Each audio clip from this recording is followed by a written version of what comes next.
From the 1011 Now Alert Center, This is the Night Beat. sponsored by Pella Windows and Doors of Lincoln. Good evening and thank you for joining me. I'm Jessica Blum with your headlines for Monday, March 9th.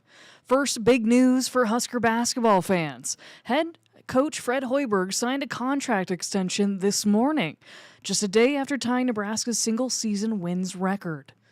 The Coach of the Year candidate signing on for an additional 3 seasons with the Huskers running through the 2031-2032 season. The announcement comes less than 24 hours after the finale of the historic regular season, a win over conference rival Iowa in overtime.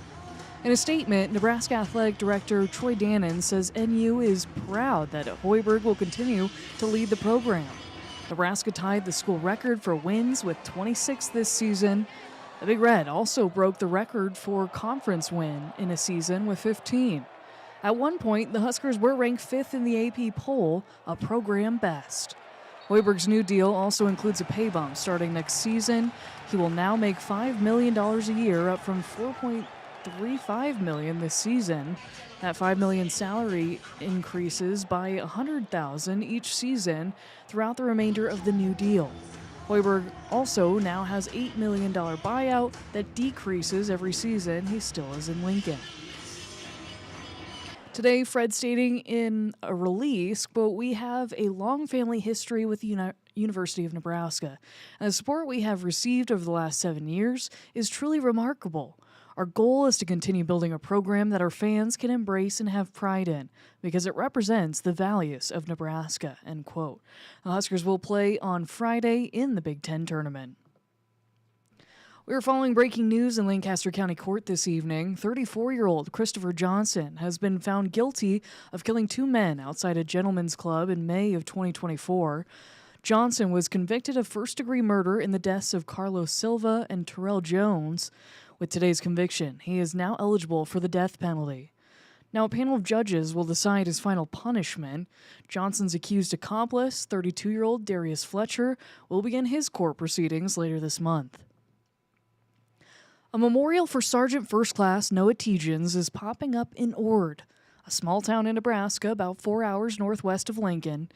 Tegens is one of 9 soldiers killed during the U.S. attack on Iran. His family lives in Ord, and the town is stepping up to help the Tegens through a difficult time. At the family's home, their lawn is filled with flowers and American flags. On March 1st, Tegens was killed in a drone strike at a base in Kuwait. He served in the 103rd Sustainment Command out of Des Moines. They provide food, fuel, water, and ammo to forces, as well as transportation of equipment and supplies.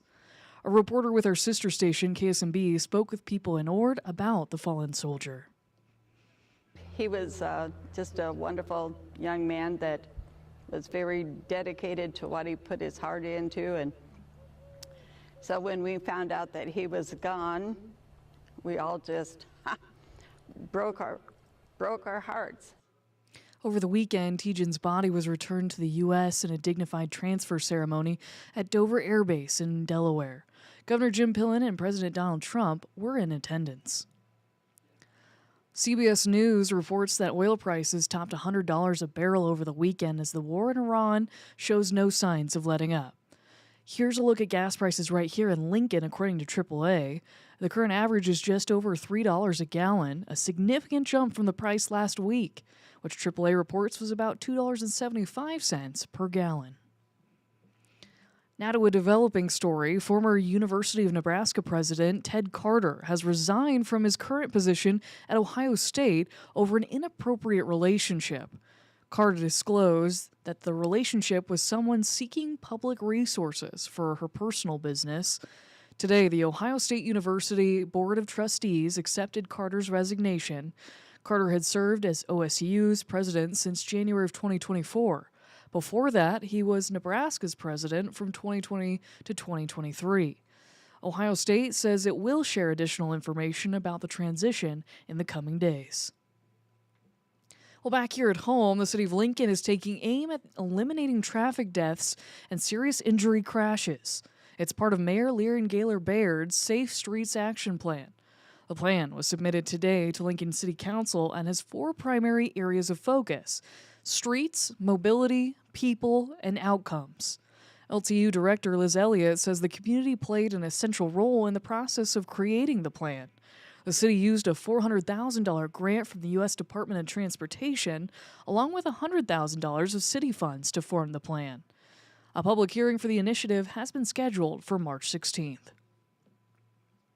With St. Patrick's Day right around the corner, the Lincoln Police Department wants to remind you luck should not be your plan for getting home safely. From March 13th through the 21st, LPD will have a high-visibility enforcement campaign specifically targeting impaired drivers.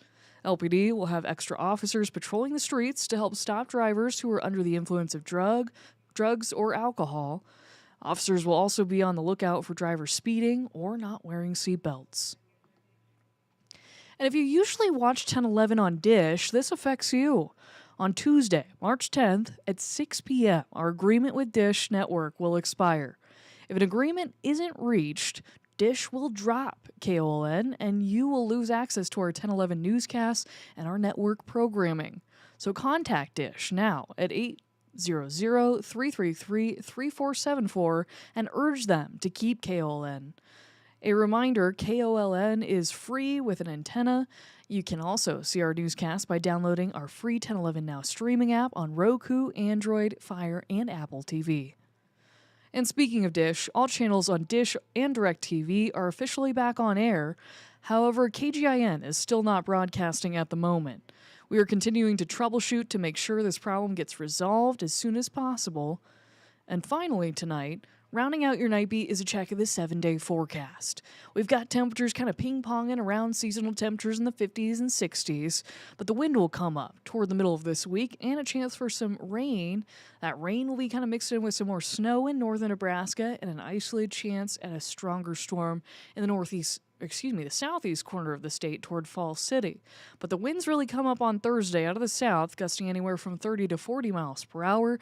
The fire danger will be especially high by that day, before a more dramatic dip in the temperatures will happen from the beginning of this weekend into early next week, with highs in the middle 60s on Saturday, dropping to the upper 30s by Monday.